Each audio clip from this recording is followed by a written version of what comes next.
আসসালামুয়ালাইকুম everyone, welcome back to my channel. আজকের পর্বে আপনাদেরকে তৈরি করে দেখাবো ঘরে থাকা সামান্য পরিমাণ উপকরণে কম সময়ে ঝামেলা ছাড়া কোনো প্রকার ক্যারামেল তৈরি করতে হবে না, ঠিক সেই রকম একটি পুডিংয়ের রেসিপি। যারা এর আগে কখনো পুডিং তৈরি করেনি ক্যারামেল তৈরি করার কারণে, তো তারাও কিন্তু চোখ বন্ধ করে আমার কাছে মনে হয় যে এই পুডিংটা তৈরি করতে পারবে, কারণ এই পুডিংটা তৈরি করা খুবই সহজ এবং খেতে কিন্তু ভীষণই মজাদার হয়ে থাকে।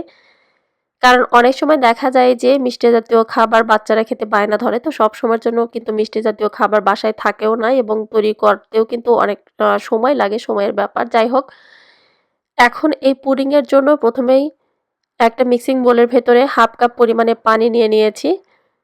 তারপরে দিয়ে দিচ্ছি 1 চা চামচ কর্নস্টার্চ। কর্নস্টার্চটা দিলে হচ্ছে পুডিংটা একটু থিক হবে এবং এটা তুলতুলে নরম হবে।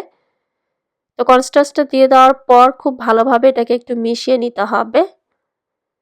তারপরে দিয়ে দিচ্ছি 2 টেবিল চামচ agar agar powder. Agar agar powder কিন্তু যে কোনো ধরনের সুপার শপে পাওয়া যাবে। আর যারা দেশের বাইরে থাকেন তারা অবশ্যই কেনার আগে হালাল দেখে কিনবেন। তো পাকিস্তানি যে স্টোরগুলো আছে বা ইন্ডিয়ান স্টোরগুলোতেও কিন্তু আগার আগার পাউডার পাওয়া যায়, তো কেনার আগে অবশ্যই হালাল দেখে তারপরে নেবেন। তো এটা ভালোভাবে মিশিয়ে নেওয়ার পর সাইডে রেখে দিলাম। তারপরে একটা প্যানের ভেতরে দিয়ে নিচ্ছি 1 কাপ পরিমাণে ফুল ক্রিম বা ফুল ফ্যাট যুক্ত গুঁড়ো দুধ। গুঁড়ো দুধটা নিয়ে নেওয়ার পর এখন দিয়ে দিচ্ছি 1 কাপ গুঁড়ো দুধের জন্য এখানে 2 কাপ পরিমাণে পানি। 2 কাপের থেকে একটু সামান্য বেশি পরিমাণে পানি দিয়েছি। যাই হোক, খুব বেশি পরিমাণ পানি এখানে দেওয়ার দরকার নাই। তো পানিটা দিয়ে দেওয়ার পর খুব ভালোভাবে এটাকে একটু মিশিয়ে নিতে হবে, যেন গুঁড়ো দুধটা পানির সঙ্গে খুব ভালোভাবে মিশে যায়। যখন গুঁড়ো দুধটা পানির সঙ্গে খুব ভালোভাবে মিশে যাবে, তারপর চুলায় আমি এটা বসিয়ে দিয়েছি। এখন চুলার আঁচটা মিডিয়াম থেকে বাড়িয়ে একটু নেড়ে চেড়ে এটাকে জাল করে নিব।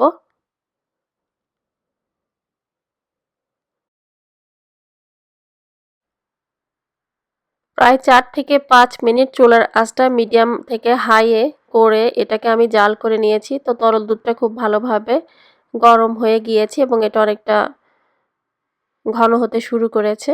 তো সেই পর্যায়ে দিয়ে দিচ্ছি আমি মিষ্টির জন্য চিনি।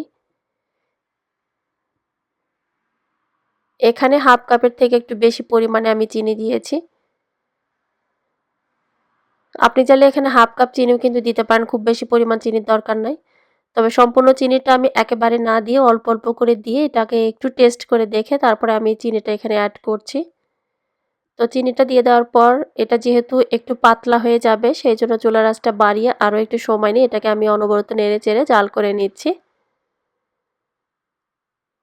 তো তরল দুধটা কিন্তু এই পর্যায়ে দেখতে পাচ্ছেন নিশ্চয়ই অনেকটা ঘন হতে শুরু করেছে।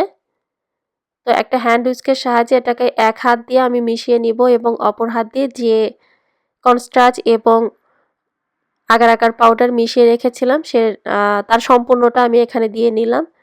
দিয়ে নেওয়ার পর এটার সাথে সাথে খুব ভালোভাবে মিশিয়ে নিতে হবে, কারণ এটা দেওয়ার সাথে সাথে কিন্তু এটা ঘন হতে শুরু করবে।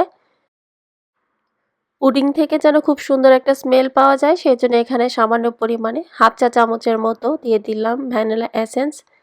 ভ্যানিলা এসেন্সটা দেওয়ার কারণে খুব সুন্দর একটা স্মেল পাওয়া যাবে পুডিং থেকে। তো আরও একটু সময় নিয়ে এটা অনবরত নেড়ে চেড়ে আমি ঘন করে নিচ্ছি। চুলার আঁচটা এই পর্যায়ে রাখতে হবে মিডিয়াম লো, তা না হলে কিন্তু এটা খুব তাড়াতাড়ি ঘন হয়ে যাবে। আপনাদের হাতের কাছে যদি এখানে ভ্যানিলা এসেন্সটা না থাকে, এর পরিবর্তে আপনি চাইলে সামান্য পরিমাণে এলাচের গুঁড়ো দিতে পারেন।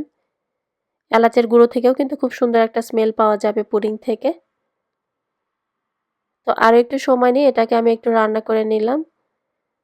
তো পুডিংটা তৈরি করে নেওয়ার জন্য একদম পারফেক্ট একটা কনসিস্টেন্সিতে চলে এসেছে তরল দুধের এই মিশ্রণটা। তো এখন চুলাটা বন্ধ করে দিয়ে এটা আমি চুলা থেকে নামিয়ে নিব এবং চুলা থেকে নামিয়ে নেওয়ার পর এখানে আগে থেকে একটা যে মোল্ডে পুডিংটা আমি সেট করব, সামান্য পরিমাণে ঘি ব্রাশ করে নিয়েছিলাম। এখন সরাসরি সেই মোল্ডের ভেতরে পুডিংয়ের মিশ্রণটা আমি দিয়ে নিলাম। তারপরে 2 থেকে 3 বার এটাকে আলতোভাবে একটু ট্যাপ করে নিব এবং বাইরে রেখে কিছুক্ষণ ঠান্ডা করে নেওয়ার পর এটা আমি নর্মাল ফ্রিজে রেখে দিব খুব ভালোভাবে যেন সেট হয়ে যায়।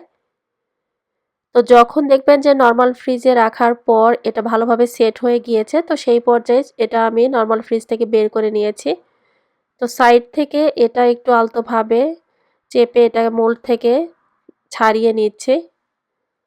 তারপরে একটা প্লেট উপরে নিয়ে এটাকে উল্টিয়ে আমি আনমোল্ড করে নিচ্ছি।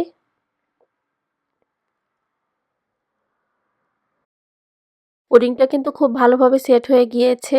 আর যেহেতু এখানে পুডিংটা তৈরিতে আমি আগার আগার পাউডার দিয়েছি, সেক্ষেত্রে আসলে বেশি সময় লাগে না এখানে পুডিংটা সেট হতে। আর এই পদ্ধতিতে আপনি পুডিং তৈরি করতে চাইলে অবশ্যই আগার আগার পাউডারের সাথে 1 চা চামচ হলেও চেষ্টা করবেন কনস্টার্চটা দিতে, এতে করে পুডিংটা অনেক বেশি তুলতুলে হয়। তো সামান্য পরিমাণে গুঁড়ো দুধ পুডিংয়ের ওপরে আবার একটু ছড়িয়ে ছিটিয়ে দিচ্ছি। শেষের দিকে আসলে সার্ভ করার আগে যদি সামান্য পরিমাণে গুঁড়ো দুধ দিয়ে এটা সার্ভ করা হয়, গুঁড়ো দুধের দেখবেন যে এক্সট্রা একটা স্মেল পাওয়া যায়। তো এটা দেওয়ার কারণে খেতে আরও বেশি ভালো লাগে এবং গুঁড়ো দুধের যে স্মেলটা আছে এক্সট্রা সেটাও পাওয়া যায়। তো আপনাদের বোঝার সুবিধার্থে আমি একটু কেটে দেখালাম। খেতে খুবই মজাদার হয়ে থাকে। আশা করছি আজকের রেসিপিটি সবার কাছেই ভালো লেগেছে। রেসিপি সম্পর্কে যদি কোনো প্রশ্ন থাকে কমেন্ট করবেন, আমি রিপ্লাই দিব। আল্লাহ হাফেজ।